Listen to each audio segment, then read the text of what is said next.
उसके तहत ये छठा इलेक्शन हुआ है। मैं हरियाणा सरकार को और माननीय सीएम साहब की रहनुमाई को धन्यवाद करूंगा, स्टेट इलेक्शन कमीशन को धन्यवाद करूंगा कि शांतिपूर्वक और निष्पक्ष इलेक्शन हुए हैं। आज आप 6200 सरपंच, 60,000 से ज्यादा पंच, 60,333 पंच, 3,081 ग्राम अपना पंचायत समिति के मेंबर्स और 411 जिला परिषद के मेंबर्स शपथ लेंगे। आप संविधान और सत्यनिष्ठा की शपथ लेंगे कि आप अपनी जिम्मेवारियों को जनहित के कार्य के लिए इस्तेमाल करेंगे। आपको मैं संक्षेप में बताऊंगा कि भारत सरकार ने और हरियाणा सरकार ने पिछले कुछ सालों में बहुत बड़ी बड़ी स्कीमें समग्र ग्रामीण विकास के लिए लॉन्च करी हैं। हरियाणा सरकार ने आईटी प्लेटफॉर्म और परिवार पहचान पत्र के तौर पे उनको इस्तेमाल करके पारदर्शी तरीके से और प्रभावी तरीके से ये स्कीम लागू करने का बीड़ा उठाया है। आप सब के लिए हम ट्रेनिंग और कैपेसिटी बिल्डिंग ऑर्गेनाइज करेंगे। आज इस प्रोग्राम की रूपरेखा इस तरह रहेगी कि पहले मैं सीएम साहब की इजाजत से माननीय विकास एवं पंचायत विभाग के मंत्री साहब को इनवाइट करूंगा। उसके बाद आदरणीय सीएम साहब हमें मार्गदर्शन और हमें संबोधन करेंगे। उनके संबोधन के बाद आप सबको जो डेजिग्नेटेड ऑफिसर्स हैं, जो हमारे संरक्षक हैं, वो एक एक करके आप जहां पे हैं वहां शपथ दिलवाएंगे। अब माननीय सीएम साहब की इजाजत से मैं मंत्री जी को इनवाइट करता हूं।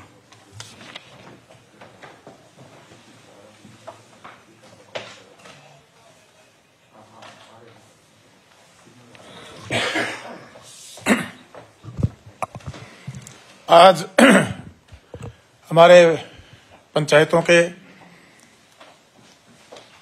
ब्लॉक समिति सदस्यों के, जिला परिषद सदस्यों का शपथ समारोह में यहाँ हमारे हरियाणा प्रदेश के माननीय मुख्यमंत्री मनोहर लाल जी, हमारे डिपार्टमेंट के एसीएस PS2 हमारे सीएम साहब के, आज मैं सबसे पहले आप सभी आए हुए नवनिर्वाचित पंचों, सरपंचों, ब्लॉक समिति सदस्यों व जिला परिषद पार्षदों को आपकी जीत की बहुत बहुत बधाई देता हूं।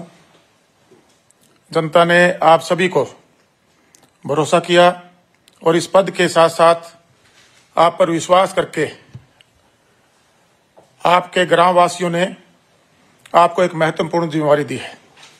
मुझे पूरा विश्वास है कि आप इस जिम्मेवारी को पूरा करने में पूरी तरह से सक्षम हैं।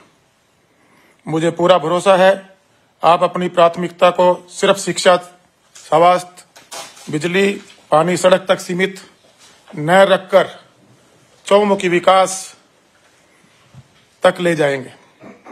माननीय प्रधानमंत्री जी ने सशक्त पंचायत, सशक्त विकास के सपने हमारे प्रदेश के मुख्यमंत्री मनोहर लाल खट्टर जी के चौमुखी विकास की परिकल्पना और वर्तमान गठबंधन सरकार की प्रतिबद्धता को पूरा करने के लिए आप सभी पूरी लगन के साथ काम करेंगे। आप सभी अपने अपने क्षेत्र में एक छोटी सरकार के रूप में काम करते हैं और हमारा पहला कर्तव्य है अपने राष्ट्रीय ध्वज तिरंगे का सम्मान। हाल ही में पूरे देश में तिरंगा अभियान चलाकर हमारे पूरे देश और प्रदेश में घरों पर, गलियों में, चौराहों पर हमने तिरंगे को लहराया। इस मुहिम में बढ़ चढ़कर सभी हमारे देशवासियों ने और प्रदेशवासियों ने भाग लिया। मैं आप सबसे पहले आप शपथ लेने के बाद पहला कार्य करेंगे, जो भी हमारा तिरंगा कहीं आपत्तिजनक स्थिति में है, हम उसको साफ सुथरा करके आने वाले 26 तारीख को अपने अपने घरों पर लगाने का काम करेंगे। इस चुनाव में बड़ी संख्या में हरियाणा प्रदेश की हमारी सरकार ने नारी शक्ति को प्रतिनिधित्व जो दिया है, सरकार की नीतियों से बड़ी संख्या में शिक्षित प्रतिनिधि चुनकर आए हैं, जिनसे ग्रामीण विकास को नई गति मिलेगी। आप सभी सरकार की जीरो टॉलरेंस नीति को अपने गांव में पूरी तरह लगन के साथ लागू करवाने में प्रयास करेंगे। वह प्रदेश के विकास में अपनी अग्रणी भूमिका निभाएंगे। अगर आप सभी एक छोटी सरकार के रूप में पूरी ईमानदारी से अपने अपने क्षेत्र के लिए काम करेंगे तो मुझे पूरा भरोसा है कि शहरों की तर्ज पर हमारे गांव में खुशहाली और तरक्की आएगी। हरियाणा सरकार ने पंचायतों के सशक्तिकरण व सुशासन के लिए काफी प्रभावशाली कदम उठाए।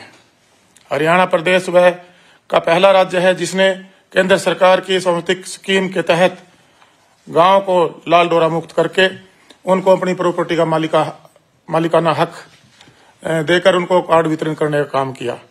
जिला पार्षदों के वरिष्ठ राज्य प्रशासनिक अधिकारियों को सीओ का स्वतंत्र प्रभार दिया गया। राज्य में महिलाओं को सशक्त बनाने के लिए हरियाणा सरकार पंचायती राज संस्थाओं में महिलाओं को प्रतिनिधित्व 33% से बढ़ाकर 50% कर दिया गया। इसी प्रकार पंचायती राज संस्थाओं में पिछड़े वर्ग के व्यक्तियों को पर्याप्त प्रतिनिधित्व भी दिया गया।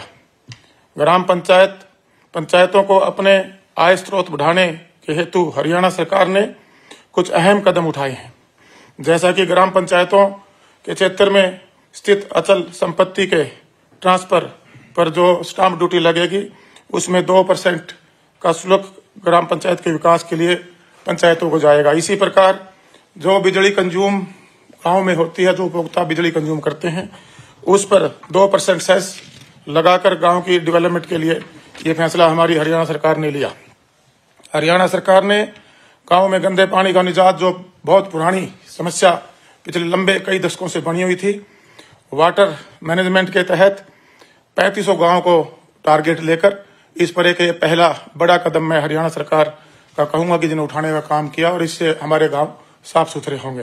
प्रदेश सरकार ने यह निर्णय लिया कि ग्रामीण युवाओं और बच्चों के लिए प्रदेश में प्रत्येक गांव में हम ई-लाइब्रेरी और आधुनिक जिम लगवाए जाए, ताकि हमारे जो बच्चे हैं गांव में रहने वाले वो शिक्षित और स्वस्थ रह सके। और जो सुविधाएं महानगरों में मिलती थी, ये सरकार का बहुत बड़ा कदम है जो आज गांव के हर आखिरी छोर पर बैठे हुए परिवार तक पहुंचाने का सरकार ने संकल्प लिया। आप सभी को मैं बताना चाहूंगा कि ग्राम दर्शन हरियाणा सरकार की तरफ से व्यापक, सहभागी, पारदर्शी और जवाबदेह पहल की है। निर्वाचन प्रतिनिधियों, सरकार और ग्रामीण निवासियों के बीच संबंध स्थापित करने के लिए यह महत्वपूर्ण कदम है। वेब पोर्टल पर परिवार पहचान पत्र के सफल परिणामीकरण के बाद ग्रामीण निवासी अपने ग्राम पंचायत से संबंधित मांग, सुझाव और शिकायत ग्राम पोर्टल पर दे सकते हैं। इस पोर्टल के द्वारा गांव के व्यक्ति सरकार से सीधा अपनी विकास कार्यों से संबंधित मांग और सुझाव भी रख सकते हैं। हमारा विभाग HIRD के माध्यम से आप सबको 3 दिवस का प्रशिक्षण उपलब्ध कराया जाएगा, जिसके आपको पंचायती राज एक्ट अथवा विभिन्न सरकारी योजनाओं की जानकारी दी जाएगी। आपको अपने कर्तव्यों और दायित्वों के बारे में बताया जाएगा। आपसे अपेक्षा रहेगी कि आप अपने कर्तव्यों का निर्वहन सच्ची निष्ठा तथा पंचायत राज एक्ट विभिन्न सरकारी योजनाओं के नियमानुसार करेंगे। हमारी सरकार ने पूर्ण ग्राम पंचायत के निर्विरोध चुने जाने पर 11 लाख रुपए पूरी पंचायत को, अगर केवल सरपंच निर्विरोध चुने गए हैं उनको 5 लाख रुपए, और अगर पंच निर्विरोध चुने गए हैं उनको 50,000 रुपए, जिला परिषद सदस्य के लिए 5 लाख रुपए और हमारी समिति सदस्य के लिए 2 लाख रुपए का प्रावधान सरकार ने रखा है। मुझे पूर्ण विश्वास है कि हमारी शिक्षित, सक्षम व समर्थ पंचायती राज संस्थाएं भारत व राज्य सरकार की योजनाओं को पूर्ण रूप से लागू करते हुए सशक्त विकास के लक्ष्यों को प्राप्ति में पूर्ण भागीदारी सुनिश्चित करेंगी। एक बार मैं पुनः जितने भी पंचायत प्रतिनिधि, पंच, सरपंच, ब्लॉक समिति सदस्य और जिला परिषद सदस्य चुनाए हैं, आपके आने वाले समय के लिए आपका उज्जवल भविष्य हो, और आपको मैं बधाई देता हूं, आपको धन्यवाद देता हूं, और आप और हम सब मिलकर एक टीम के रूप में हमारे इस हरियाणा प्रदेश को आगे ले जाने का काम करेंगे। धन्यवाद। धन्यवाद सर। अब मैं परम आदरणीय मुख्यमंत्री हरियाणा श्री मनोहर लाल जी को इनवाइट करूंगा कि सर आप हमें अपना शुभ संदेश व मार्गदर्शन दें।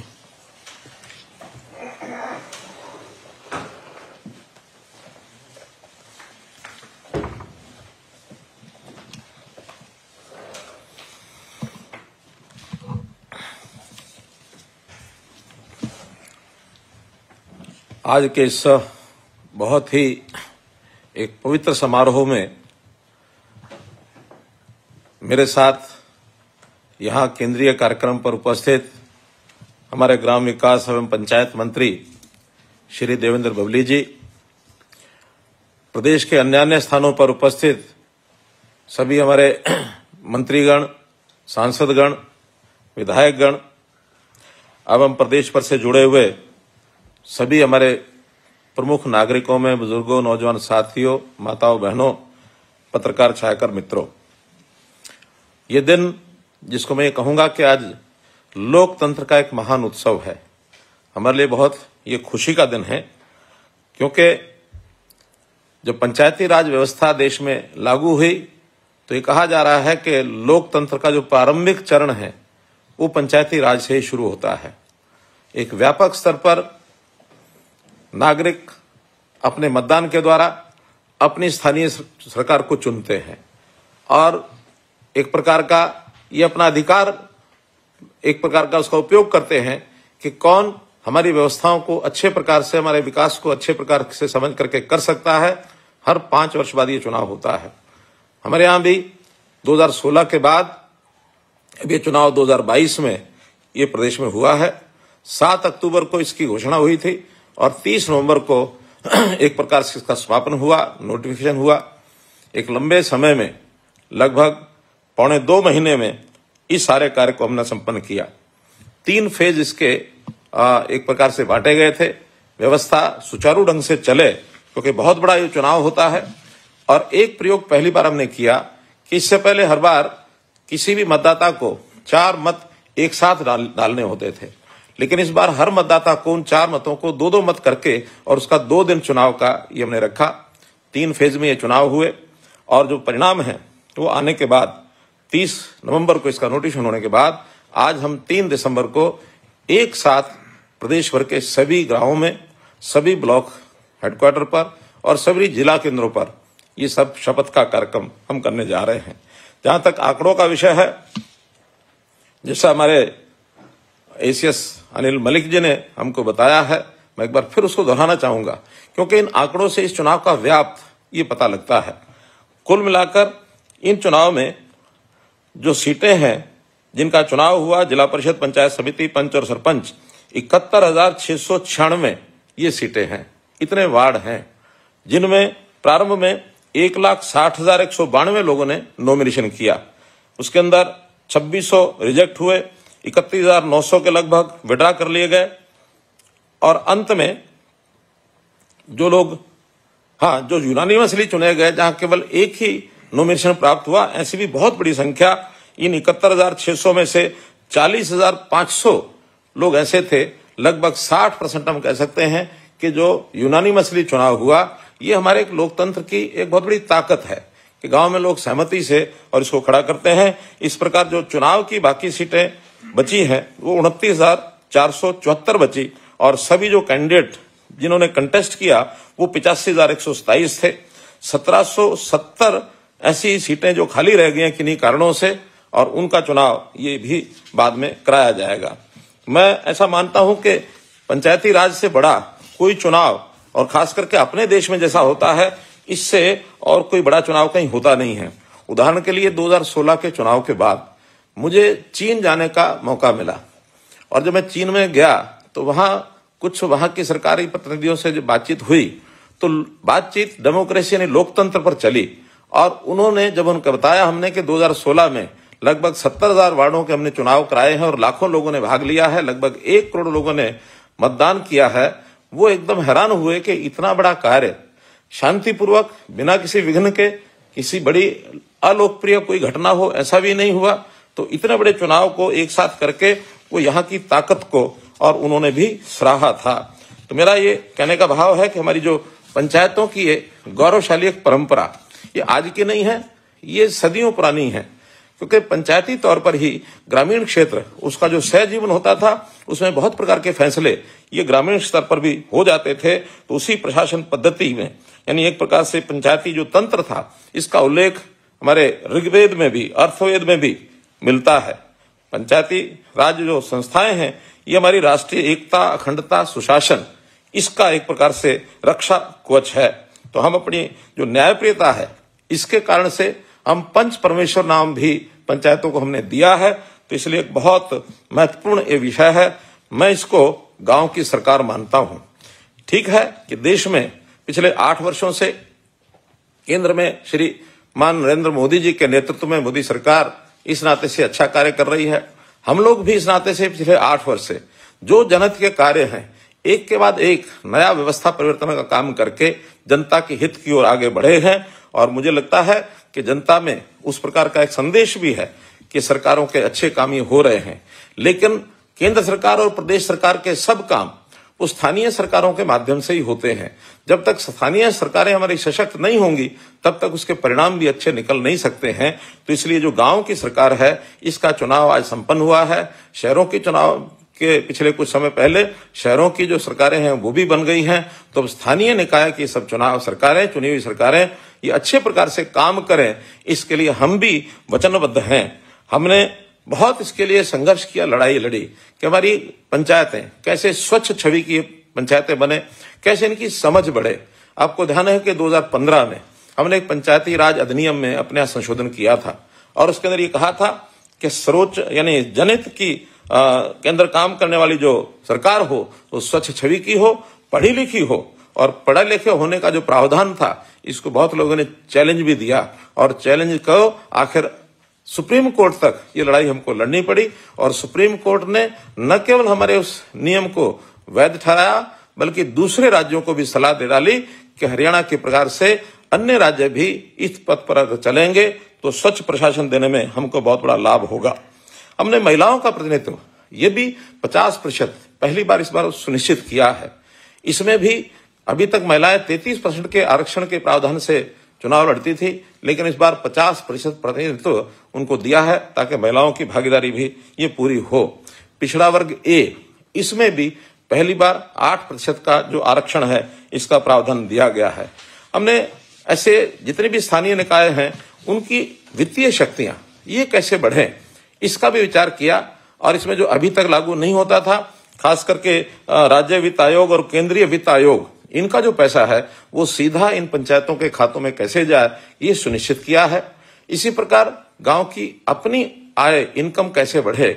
हमारे यहाँ जो स्टाम्प ड्यूटी का 2% का पैसा है उसमें 1% का पैसा सीधा पंचायतों को, पंचायत समितियों को और जिला परिषदों के खातों में जाएगा और शेष 1% जहां कम रहेगा वहां भी देने का प्रावधान हमने किया है।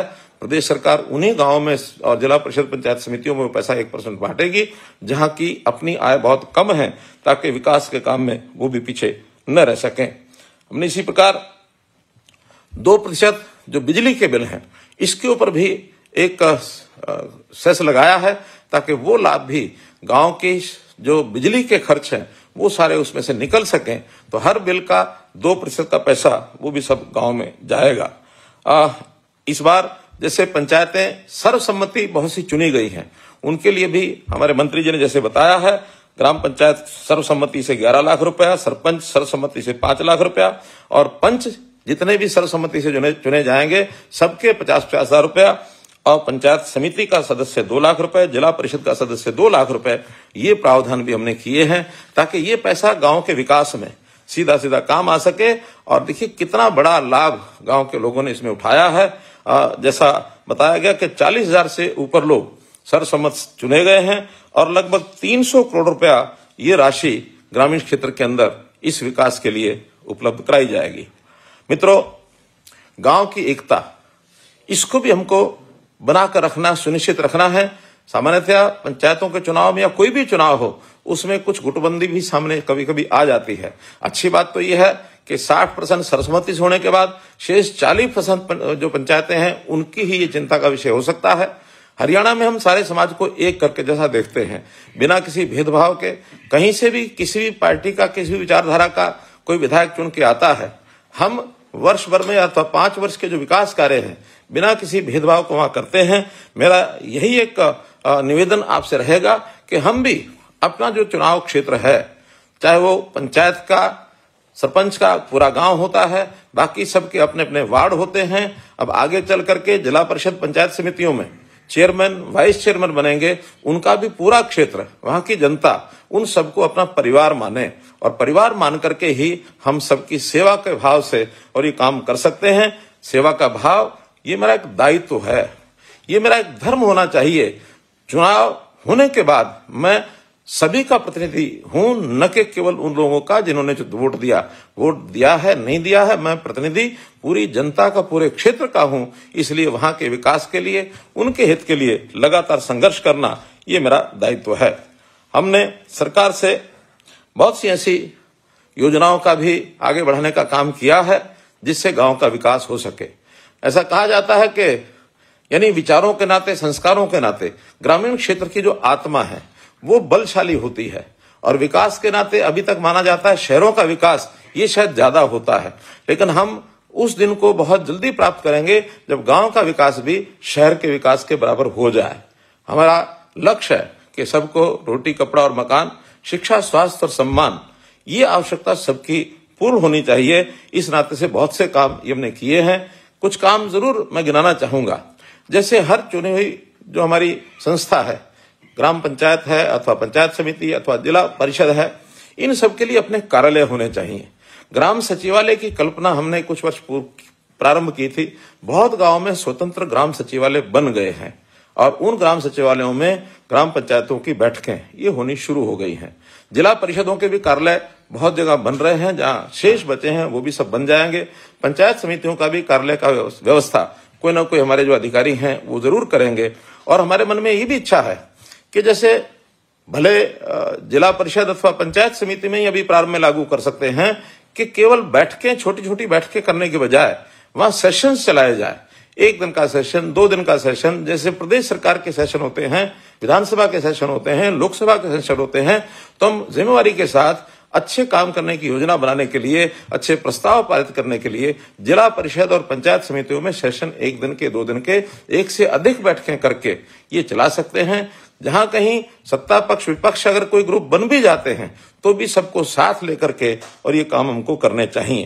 तो इस प्रकार से संचालन ये नियमित हो, उसमें प्रस्ताव पारित किया जाए, और जितने भी संबंधित कर्मचारी और अधिकारी वो उसमें पूरा सहयोग करें।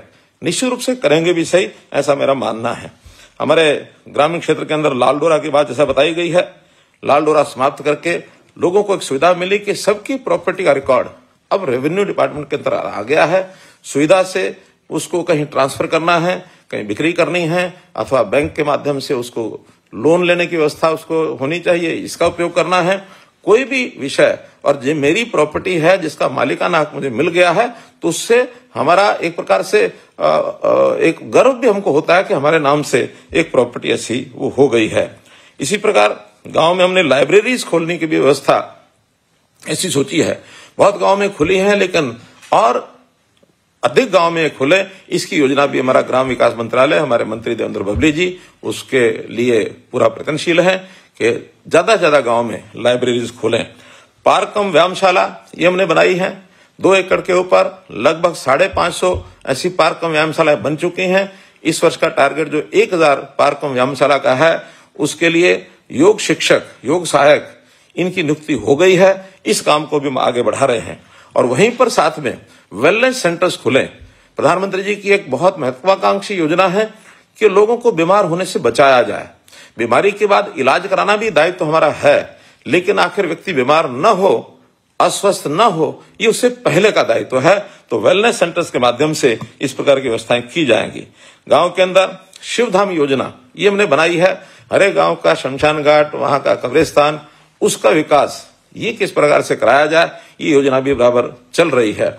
इसी प्रकार गांव का जो तालाब है, इस तालाब की व्यवस्था कैसे ठीक हो, हमने तालाब authority of Haryana, pound authority of Haryana ये बनाई है, ताकि प्रदेश भर के 18,000 तालाब, इनकी व्यवस्थाएं ठीक हमको करनी है। ये काम भी बहुत तेजी से ये सब चल रहा है। हर गांव के अंदर बिजली 24 घंटे मिले। हमारा गांव जगमग गांव के अंतर्गत 5600 गांव में बिजली 24 घंटे मिल रही है, और ये भी हरियाणा में यानी देश के सब प्रदेशों में से सर्वप्रथम स्थान हरियाणा का इस मामले में है कि हम अपनी 6200 में से 5600 पंचायतों में 24 घंटे ये बिजली दे रहे हैं। सब गांव में सड़कें पहुंच चुकी हैं। अभी हर गांव के अंदर एक गौरव पट लगाया जाए।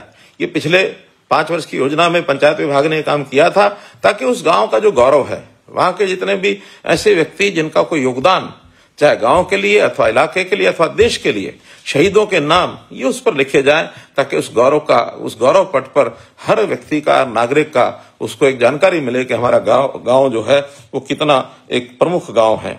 गर्वित हरियाणा योजना ये भी हमने लागू की है कि वहां के युवक वो मिल करके उस गांव के विकास में किस प्रकार से काम करें। ग्राम दर्शन की बात ये हमारे मंत्री जी ने हमको बताई है। इसी प्रकार जनता की एक जानकारी, प्रॉपर जानकारी हमारे पास रहे, हर परिवार का डाटा हमारे पास कैसे रहे, ताकि हम लोकहित की योजनाएं, कल्याणकारी योजनाएं बना सकें। इसके लिए नया प्रयोग हमने किया, परिवार पहचान पत्र। और उस परिवार पहचान पत्र के आधार पर मुझे खुशी है कि हमने जो डाटा इकट्ठा किया उसके आधार पर हम जो गरीब परिवार हैं, 1 लाख रुपए से कम आय वाले परिवार, 1,80,000 रुपए से कम आय वाले परिवार, इन परिवारों की बहुत सी योजनाएं हमने लागू भी कर दी हैं और वो जमीनी स्तर पर पहुंच गई हैं। जैसे उदाहरण के तौर पर मुख्यमंत्री परिवार समृद्धि योजना, उदाहरण के तौर पर मुख्यमंत्री अंत्योदय परिवार उत्थान योजना, गरीब परिवार के हर व्यक्ति को रोजगार मिले। अभी 2 दिन पहले जितने अध्यापक हरियाणा कौशल रोजगार निगम पर हमने चयन किया है, उसमें से लगभग 4,000 अध्यापकों में से मुझे खुशी है कि 2,000 के आसपास अध्यापक 1,80,000 की आय के नीचे के परिवारों में से हैं, ताकि इनको अगर एक चाहे कॉन्ट्रैक्ट बेस पर भी है, लेकिन एक 25,000 रुपया मासिक आय होती है, तो ये 3 लाख रुपया वार्षिक आय के हिसाब से उस दायरे में से बाहर हो जाएंगे। एक बहुत बड़ा एक भूमिका इस कार्यक्रम के माध्यम से हमने अपनाई है। लोगों का स्वास्थ्य ठीक हो या जो अस्वस्थ हैं उनका इलाज अच्छा हो, प्रधानमंत्री जी ने हमारे आयुष्मान भारत योजना 5 लाख रुपए का स्वास्थ्य बीमा उसके अंतर्गत ऐसे गरीब परिवारों के लिए सुनिश्चित किया है। एससीसी डाटा के आधार पर वो सब किया गया है, लेकिन उसमें केवल 15 लाख परिवार ही उसके अंदर शामिल हो पा रहे थे। जब हिसाब लगाया है कि 1,80,000 तक परिवारों की संख्या और अधिक है, उसको हमने 28 लाख परिवारों तक पहुंचाने के लिए एक नई योजना बनाई, चिरायु हरियाणा, और वो भी लागू हो गई है। आने वाले 10 तारीख को इसका जो कार्ड है वो सब बांट दिए जाएंगे। 10 तारीख को लाखों कार्ड उस दिन बांटे जाएंगे। अगर कहीं कोई कमी रहेगी तो उसको भी अगले दिनों में दिसंबर के अंत तक प्रयत्न रहेगा कि सबको वो कार्ड मिल जाए। जहां तक परिवार पहचान, एक दूसरी योजना हमने शुरू की है कि व्यक्ति निरोगी रहे, यानी जैसे मैंने वेलनेस सेंटर की बात कही है, ऐसे ही व्यक्ति का जो शारीरिक परीक्षण है, उसका जो फिजिकल हेल्थ टेस्ट है, हेल्थ परीक्षण, उस टेस्ट के लिए भी एक योजना बनाकर हर एक नागरिक का वो टेस्ट होना शुरू हो जाए। ये भी हमने 30 नवंबर से शुरू किया है और बहुत बड़ी संख्या में लोग वहां जो स्थानीय हमारे अस्पताल हैं, जो हमारे CHCs हैं, PHCs हैं, इन स्थानों पर पहुंच रहे हैं और अपना परीक्षण करा रहे हैं। निरोगी हरियाणा इस नाम से ये योजना शुरू की गई है।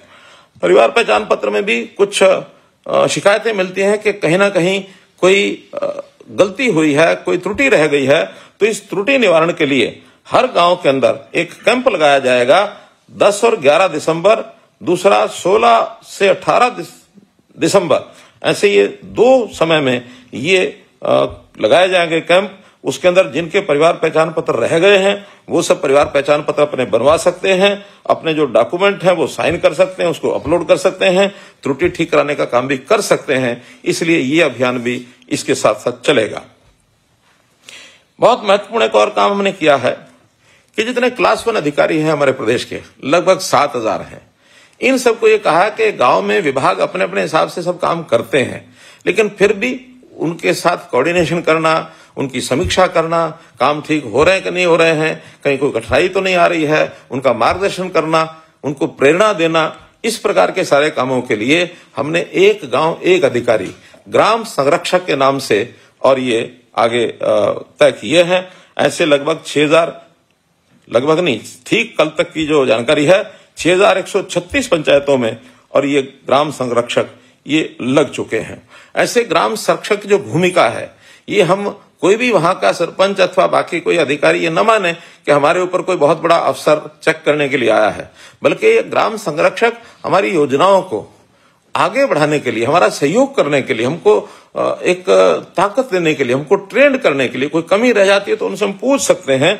तो ऐसे इन विभिन्न योजनाओं के लिए ग्राम संरक्षक तय किए गए हैं। मैंने स्वयं इन ग्राम संरक्षकों से 2 बार बातचीत की है और कुछ काम भी इनके जिम्मे लगाए हैं कि ये जाकर के उन कामों की जानकारी लेकर के आए कि योजना बनने के बाद नीचे वो इम्प्लीमेंट हुए कि नहीं हुए।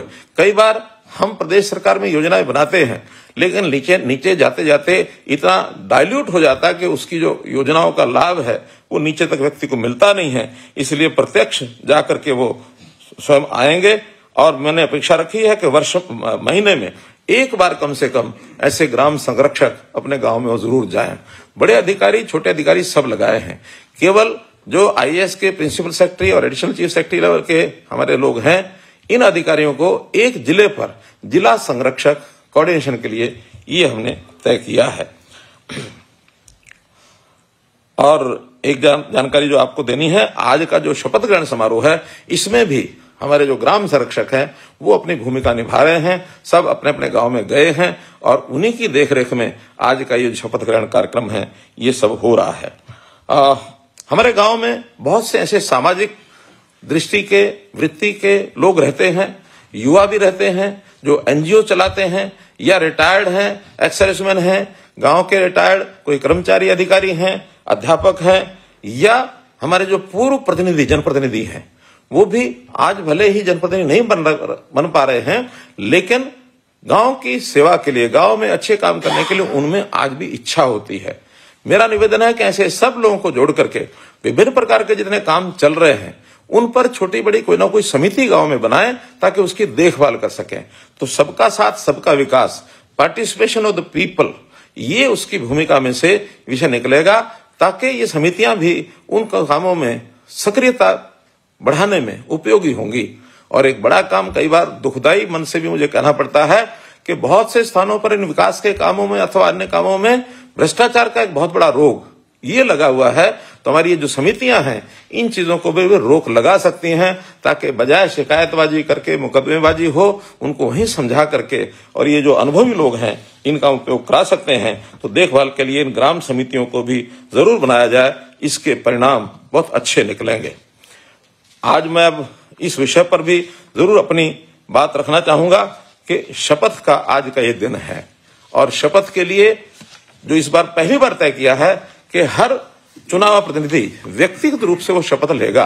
अभी तक सामूहिक शपथ ही होती रही है लेकिन सामूहिक शपथ का कई बार उतना प्रभाव होता नहीं है।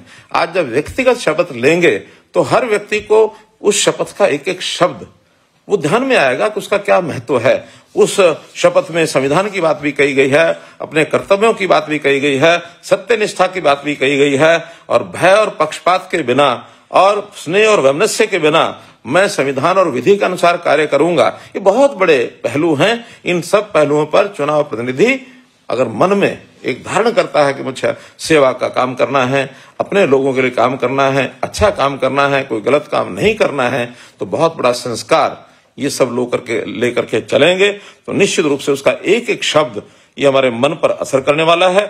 इसको हम सब मिलकर के और आगे बने और मेरी इच्छा है कि ऐसी संस्थाओं के माध्यम से, चाहे स्थानीय निकाय हो, प्रदेश सरकार के नाते हम अपनी भूमिका निभा भी रहे हैं और जहां तक हमारे केंद्र सरकार का श्रीमान नरेंद्र मोदी जी का विषय है, हमको भरपूर सहयोग वो करते हैं।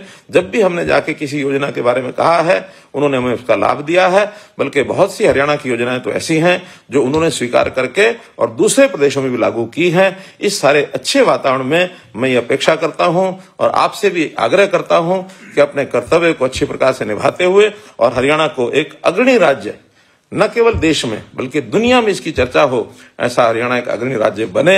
आपको पुनः चुने जाने पर बहुत बहुत बधाई, बहुत बहुत शुभकामनाएं करते हुए आगे के कार्यक्रम के लिए इतना ही आग्रह है कि जितने भी जनप्रतिनिधि वहां हैं उन सबकी शपथ का कार्यक्रम संबंधित अधिकारी एक एक करके शपथ का कार्यक्रम कराए और शपथ पत्र पर हस्ताक्षर अवश्य करें। जो लोग रह गए हैं किन्हीं कारणों से आज अनुपस्थित हैं उनकी शपथ का अगला दिन वहीं स्थानीय तौर पर तय करें ताकि हर एक चुने हुए प्रतिनिधि की ये शपथ पूर्ण हो सके। इतनी कह करके मैं अपनी बात समाप्त करता हूं। बहुत बहुत धन्यवाद, बहुत बहुत आभार।